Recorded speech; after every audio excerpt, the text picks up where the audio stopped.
राग ही अशी गोष्ट आहे की आपण आपल्या मनातच दाबून ठेवतो. खास करून आपण स्त्रिया. आपल्याला आलेला राग आपण लगेच व्यक्त करत नाही. काय खरं आहे ना? राग ही अशी गोष्ट आहे की आपण ती सहजासहजी कोणावरही आपला राग स्त्रिया काढत नाहीत. पण पुरुष मात्र या गोष्टीकडे पूर्णपणे दुर्लक्ष करतात. पण हाच राग आपल्या मनात दाबून ठेवल्यास त्याचा आपल्या शरीरावर आणि मनावर काय परिणाम होतो यावरच आज आपण गप्पा मारणार आहोत. राग ही माणसाच्या मूलभूत भावनांपैकी एक भावना आहे. अनेक लोकांना, खास करून स्त्रियांना बरं का, लहानपणापासूनच शिकवलं जातं की तुला राग येत नाही किंवा तू राग व्यक्त करू नकोस. राग व्यक्त करणं चुकीचं आहे. त्यामुळे पुढच्या व्यक्ती दुखावल्या जातील. हे आपल्याला लहानपणापासूनच आपल्या मनावर, संस्कारावर बिंबवलं जातं. त्यामुळे आपण स्त्रिया स्वतःचा राग सतत दाबून ठेवण्याचा प्रयत्न करत असतो. पण हा स्वतःचा राग सतत दाबून ठेवल्यामुळे याचा आपल्या शारीरिक आणि मानसिक आरोग्यावर काय परिणाम होतो यावरच आज आपण बोलणार आहोत. बाहेरून शांत दिसणारी व्यक्ती आतून मात्र खूप अस्वस्थ असू शकते. संशोधनात तर असं दिसून आले की राग पूर्णपणे दाबून ठेवणे हे मानसिक आणि शारीरिक आरोग्यासाठी हानिकारक ठरू शकते. राग ही भावना आपल्याला काहीतरी चुकीचं घडत असल्याची सतत जाणीव करून देते. जेव्हा आपल्यावर अन्याय होतो किंवा काही मर्यादा ओलांडल्या जातात किंवा आपल्या गरजांकडे आपल्याकडे दुर्लक्ष केले जाते, तेव्हा आपल्या मनात निर्माण होतो तो म्हणजे राग. त्यामुळे राग हा शत्रू नसून एक महत्त्वाचा संदेशवाहकच असतो. समस्या या रागात नसते बरं का, तर तो राग आपण कसा हाताळतो यामध्ये असते. अनेक लोकांना वाद टाळायचे असतात. पटकन राग व्यक्त करायचा नसतो. काहींना इतरांनी नाकारण्याची भीती असते. तर काहींना बालपणापासूनच राग दाखवू नकोस असे सांगितलेले असते. त्यामुळे ते स्वतःच्या भावना व्यक्त करण्याऐवजी त्या मनातच दाबून ठेवतात. आणि सुरुवातीला हे योग्य वाटू लागतं बरं का, पण कालांतराने याचे दुष्परिणाम आपल्या शरीरावर, मनावर दिसू लागतात. हो, खरोखर हे बरोबर आहे बरं का. राग दाबून ठेवण्याचा सर्वात मोठा मानसिक परिणाम तणावाच्या स्वरूपात आपल्या शरीरावर दिसतो. जेव्हा आपण राग मनात दाबून ठेवतो त्यावेळेस आपण एका मानसिक तणावाखाली, खास करून स्त्रिया या मानसिक तणावाखाली वावरत असतात. जेव्हा एखादी भावना व्यक्त केली जात नाही तेव्हा ती मनामध्येच सतत खोलवर रुजून राहते आणि आपण स्त्रिया त्याच घटनेचा वारंवार विचार करत राहतो. पण पुरुषांचं तसं नसतं बरं का. ते त्या गोष्टीकडे जास्त लक्ष देत नाहीत. तिथल्या तिथं तो राग व्यक्त केला जातो. त्यामुळे त्यांचं मन शांत राहतं आणि ते आपल्या कामात व्यस्त राहतात. पण आपण स्त्रिया मात्र आपली रोजची घरातली कामं झाली की परत आपल्याला त्याच गोष्टी सतत आठवत राहतात आणि त्यामुळे आपलं मन शांत राहत नाही. सतत भावना दाबून ठेवणाऱ्या व्यक्तीमध्ये चिंता, तणाव आणि नैराश्याची शक्यता अधिक आढळते. आणि या गोष्टी काय गृहिणींनो, खास करून आपल्यामध्येच आढळतात की नाही? राग दाबणाऱ्या व्यक्ती अनेकदा बाहेरून हसत असतात, पण आतून मात्र त्या खूप दुखावलेल्या असतात. ते असं दाखवतात की मला काही फरक पडत नाही, पण प्रत्यक्षात मात्र त्यांना मनामध्ये खूप त्रास होत असतो. अशा परिस्थितीत व्यक्ती स्वतःच्या भावनांपासून दूर जाऊ लागते आणि स्त्रिया या गोष्टीसाठी खास कारणीभूत आहेत. हळूहळू त्या एवढ्या त्यामध्ये व्यस्त होतात की त्यांना नेमके काय वाटत आहे हे पुढच्या व्यक्तीला ओळखणेही कठीण जाते. राग दाबून ठेवल्याने आपल्या नातेसंबंधावरही त्याचा परिणाम होतो.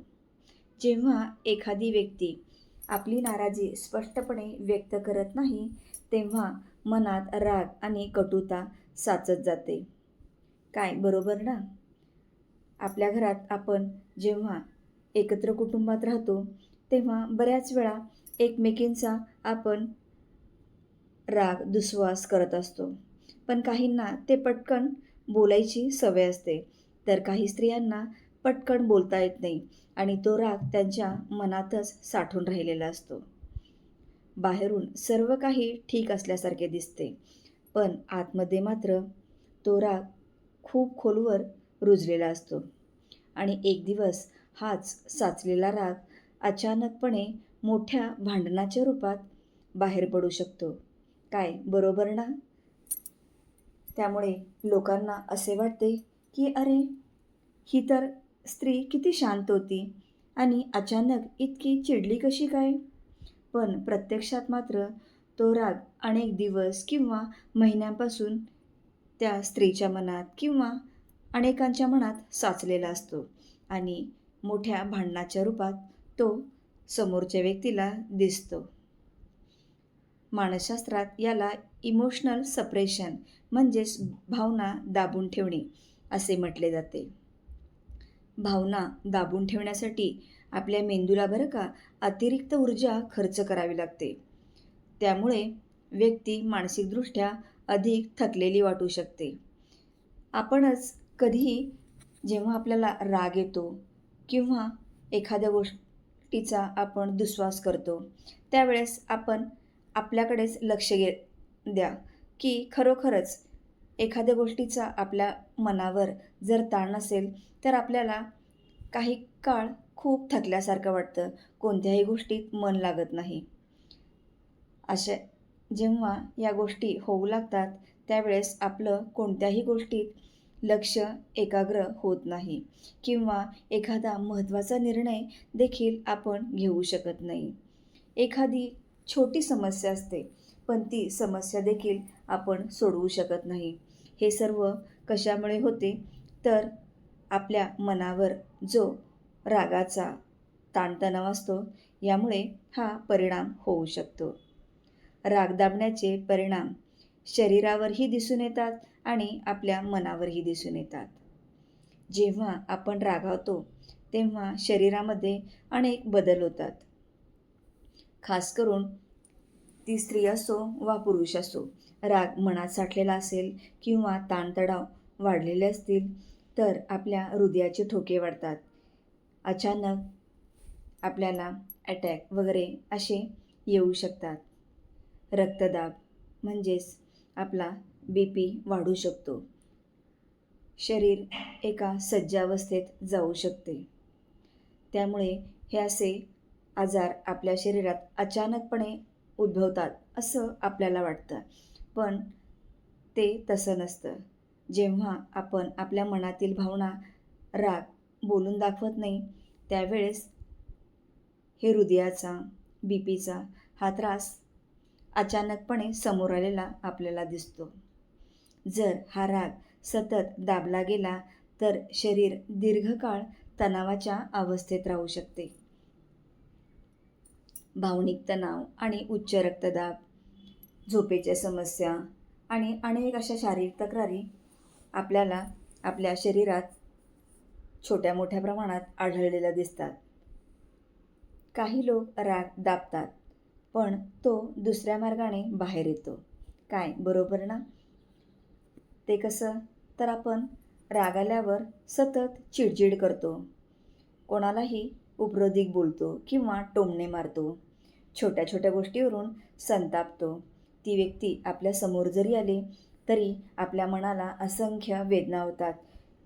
कधी एकदा आपण त्या व्यक्तीच्या समोरून जाऊ अशी आपली अवस्था येते. त्यामुळे अशा व्यक्तींना अनेकदा स्वतःलाही कळत नाही, की त्यांच्या या वागण्यामागे त्यांचा तो दाबलेला रागच कारणीभूत आहे. राग दाबून ठेवणाऱ्या व्यक्तीमध्ये स्वतःचा आत्मसन्मान कमी होण्याची शक्यताही अधिक असते. कारण ते वारंवार स्वतःच्या गरजा, भावना बाजूला ठेवतात आणि इतरांना दुखावू नये म्हणून ते स्वतःच स्वतःच्या मनाला दुखावत राहतात.